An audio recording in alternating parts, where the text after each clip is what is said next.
Have a nice time dear students. साथियों, आज हम लोग क्लास 10th के इंग्लिश के chapter second Nelson Mandela long walk to freedom के शॉर्ट आंसर टाइप क्वेश्चंस को सॉल्व करेंगे।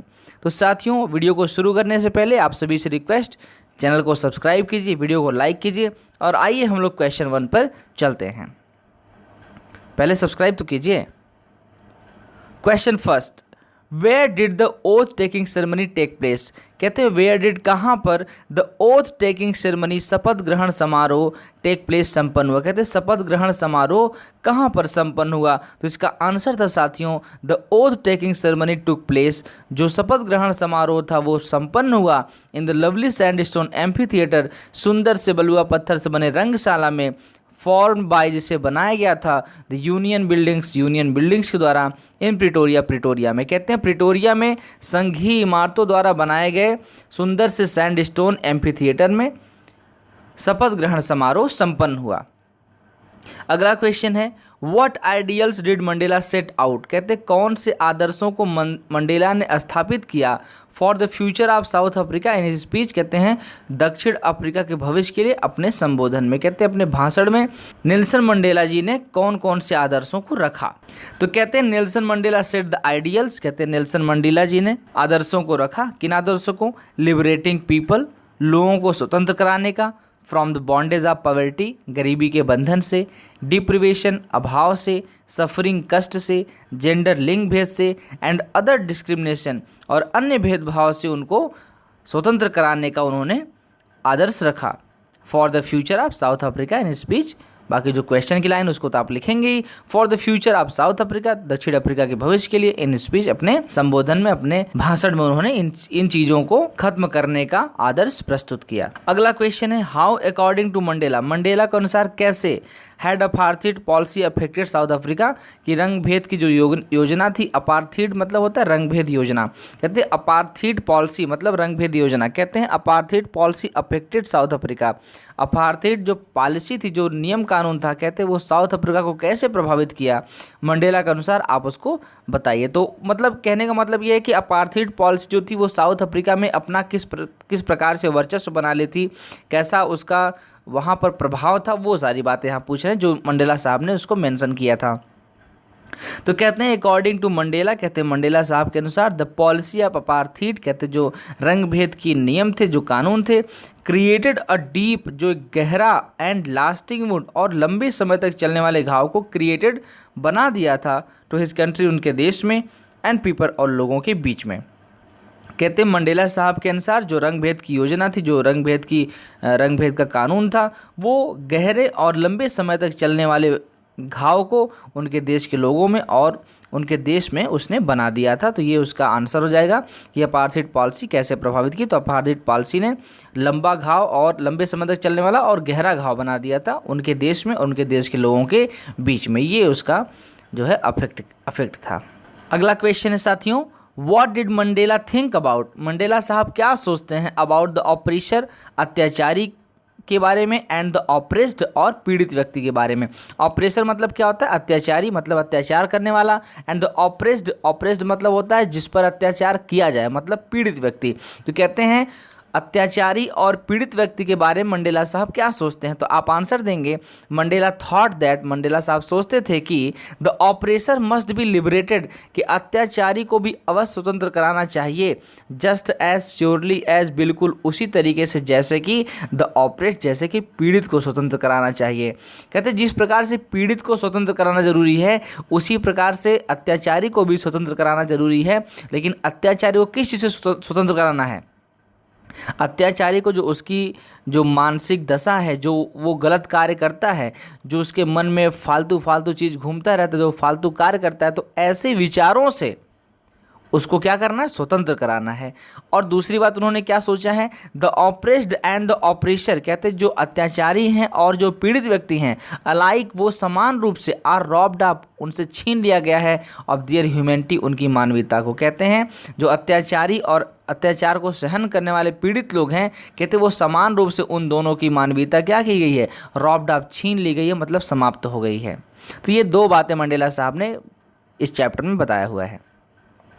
अगला क्वेश्चन है, what according to Mandela is true freedom. कहते हैं मंडेला साहब के अनुसार जो सच्ची स्वतंत्रता है वो क्या है। तो कहते हैं अकॉर्डिंग टू मंडेला, मंडेला साहब के अनुसार ट्रू फ्रीडम इज, सच्ची स्वतंत्रता है दैट की it should not be obstructed, कि इसको बाधित नहीं किया जाना चाहिए, यानी सच्ची स्वतंत्रता को बाधित नहीं किया जाना चाहिए इन ए लॉफुल लाइफ, एक नियम कानून से भरे हुए जीवन में। मतलब सही नियम कानून को अपनाकर चलने वाले जीवन में जो सच्ची स्वतंत्रता है, इस स्वतंत्रता को कभी भी रोक टोक नहीं करना चाहिए, उसको कभी भी बाधित नहीं करना चाहिए। ये होती है सच्ची स्वतंत्रता जो मंडेला साहब ने बताया हुआ है। एक बार फिर से देखेंगे, according to Mandela true freedom is that it should not be obstructed in a lawful life. कहते हैं मंडेला साहब के अनुसार सच्ची स्वतंत्रता वो है कि इसे एक नियम कानून वाले जीवन में कभी भी रोक टोक नहीं किया जाना चाहिए। अगला क्वेश्चन है, what are the twin obligations refer to. कहते हैं कौन कौन से दो उत्तरदायित्व जिनको रिफर किया गया यहाँ पर, जिनको बताया गया है बाय नेल्सन मंडेला, मंडेला साहब के द्वारा। कहते हैं मंडेला साहब द्वारा दो जो ऑब्लिगेशंस बताए गए, जो दो उत्तरदायित्व बताए गए हैं, वो कौन कौन से बताए गए हैं। तो आंसर में है according to Nelson Mandela, Mandela साहब के अनुसार every man has twin obligations, प्रत्येक मनुष्य के जीवन में दो उत्तरदायित्व होते हैं इन हिज लाइफ, उसके जीवन में। तो फर्स्ट ऑब्लिगेशन, जो पहला उत्तरदायित्व है, इज़ फॉर हिज फैमिली, वो उसके परिवार के प्रति होता है। एंड सेकेंड ऑब्लिगेशन इज, और जो दूसरा उत्तरदायित्व है, इज़ फॉर हिज कंट्री, वो उसके देश के प्रति होता है। अगला क्वेश्चन है, what was unique in the inauguration ceremony. कहते हैं इनॉग्रेशन उद्घाटन समारोह में कौन सी चीज़ यूनिक थी, अनोखी थी, विचित्र थी। तो साथियों वैसे तो बहुत सारी चीज़ें थी, आप चैप्टर पूरा पढ़े ही हैं, उसमें बहुत सारी बातें जो उस दिन नई हुई हैं वो सब अनोखी ही थी।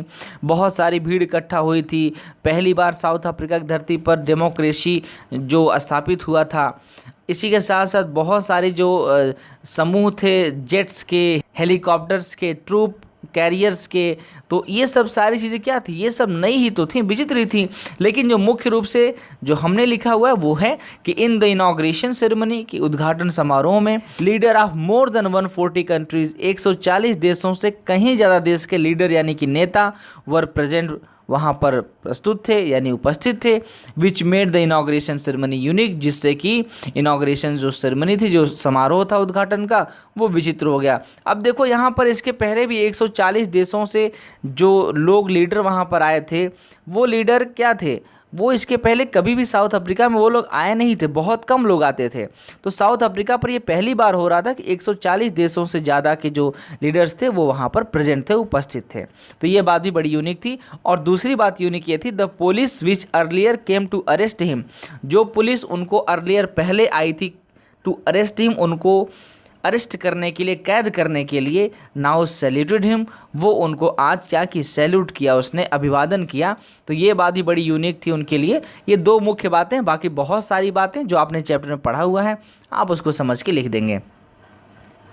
अगला क्वेश्चन है, describe the inauguration ceremony in simple words. कहते हैं साधारण शब्दों में उद्घाटन समारोह को समझाइए। तो साथियों इसका आंसर हो जाएगा the inauguration ceremony was held. कहते हैं जो उद्घाटन समारोह था वो आयोजित किया गया था for the installation of south Africa's first democratic non racial government. कहते हैं वो आयोजित किया गया था फॉर द इंस्टॉलेशन, स्थापना के लिए, ऑफ साउथ अफ्रीका के फर्स्ट डेमोक्रेटिक, प्रथम प्रजातांत्रिक नॉन रेशियल गवर्नमेंट, जाति विहीन सरकार की। कहते हैं जाति विहीन सरकार की, प्रथम प्रजातांत्रिक, साउथ अफ्रीका की प्रथम प्रजातांत्रिक सरकार की स्थापना के लिए वो जो उद्घाटन समारोह था उसका आयोजन किया गया था। उसी में एक बात और जोड़ सकते हैं, the ceremony was attended by, मतलब सेरेमनी में बहुत लोग उपस्थित थे। कौन कौन से लोग उपस्थित थे, डिग्नेटरीज यानी गणमान्य लोग यानी विशिष्ट लोग उपस्थित थे, एंड वर्ल्ड लीडर और संसार के नेता लोग भी उपस्थित थे, फ्रॉम मोर देन 140 कंट्रीज, 140 देशों से कहीं ज़्यादा देश के जो नेता थे वो सब उपस्थित थे। Thousands of the people of South Africa, कहते हैं दक्षिण अफ्रीका के हजारों लोग, ऑफ ऑल द रेसेस, सभी जाति के, केम टू मेक, आए, टू मेक, बनाने के लिए, द डे, उस दिन को, मेमोरेबल यानी कि यादगार। कहते हैं उस दिन को यादगार बनाने के लिए दक्षिण अफ्रीका के हर जाति के लोग, हजारों लोग वहाँ पर उपस्थित थे। तो ये सारी बातें क्या है, ये इनॉग्रेशन सेरेमनी की ही बातें हैं। इतनी सारी बात आपको 30 वर्ड्स में कंप्लीट कर देगा आंसर।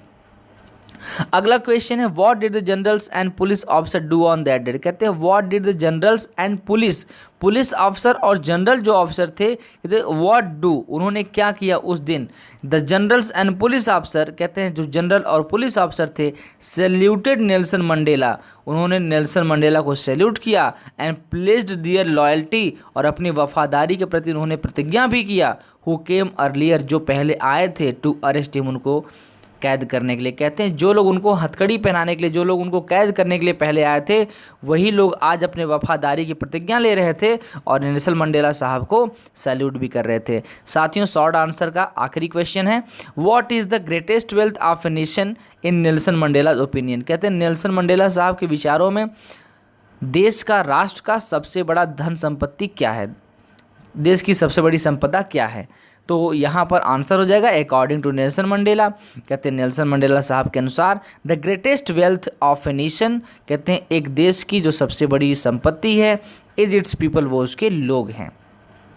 तो साथियों यहाँ पर शॉर्ट आंसर टाइप आपका जो क्वेश्चन आंसर था वो होता है समाप्त। मुझे उम्मीद है कि आप लोगों को बहुत अच्छा समझ में आया होगा।